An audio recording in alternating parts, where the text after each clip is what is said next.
करवा चौथ की कथा इस प्रकार से है। बहुत समय पहले की बात है। एक साहूकार के 7 बेटे और उनकी एक बहन करवा थी। सभी सातों भाई अपनी बहन से बहुत प्यार करते थे, यहाँ तक कि वे पहले उसे खाना खिलाते और बाद में स्वयं खाते थे। एक बार उनकी बहन ससुराल से मायके आई हुई थी। शाम को भाई जब अपना व्यापार व्यवसाय बंद कर घर आए तो देखा उनकी बहन बहुत व्याकुल थी। सभी भाई खाना खाने बैठे और अपनी बहन से भी खाने का आग्रह करने लगे, लेकिन बहन ने बताया कि उसका आज करवा चौथ का निर्जल व्रत है और वह खाना सिर्फ चंद्रमा को देखकर उसे अर्घ देकर ही खा सकती है। चूंकि चंद्रमा अभी तक नहीं निकला है, इसलिए वह भूख प्यास से व्याकुल हो उठी है। सबसे छोटे भाई को अपनी बहन की हालत देखी नहीं जाती और वह दूर पीपल के पेड़ पर एक दीपक जलाकर चलने की ओट में रख देता है।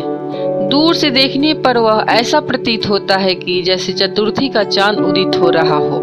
इसके बाद भाई अपनी बहन को बताता है कि चांद निकला है, तुम उसे अर्घ देने के बाद भोजन कर सकती हो।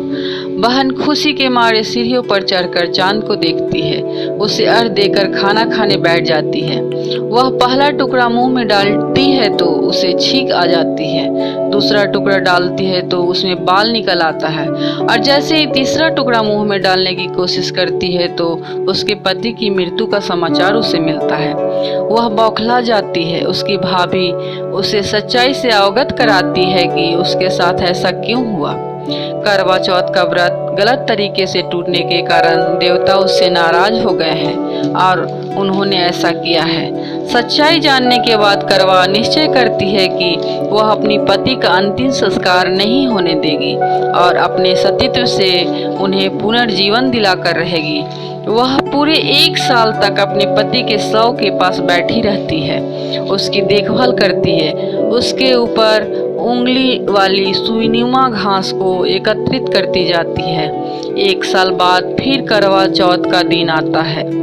उसकी सभी भाभियां करवा चौथ का व्रत रखती हैं। जब भाभियां उससे आशीर्वाद लेने आती हैं तो वह प्रत्येक भाभी से यम सुई ले लो, पिए सुई दे दो, मुझे भी अपनी जैसी सुहागिन बना दो, ऐसा आग्रह करती है।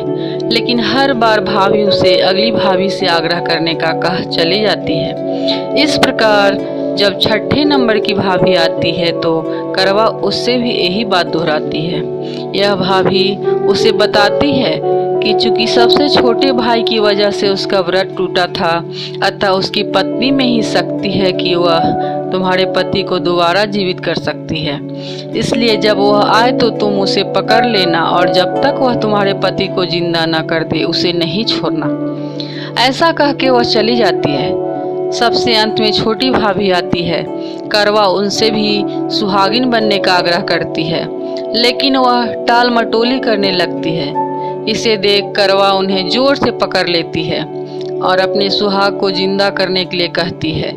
भाभी उससे छुड़ाने के लिए नोचती है, खसोटती है, लेकिन करवा नहीं छोड़ती है। अंत में उसकी तपस्या को देख भाभी पसीज जाती है और अपनी छोटी उंगली को चीरकर उसमें से अमृत उसके पति के मुंह में डाल देती है। करवा का पति तुरंत श्री गणेश कहता हुआ उठ बैठता है। इस प्रकार प्रभु कृपा से उसकी छोटी भाभी के माध्यम से करवा को अपना सुहाग वापस मिल जाता है।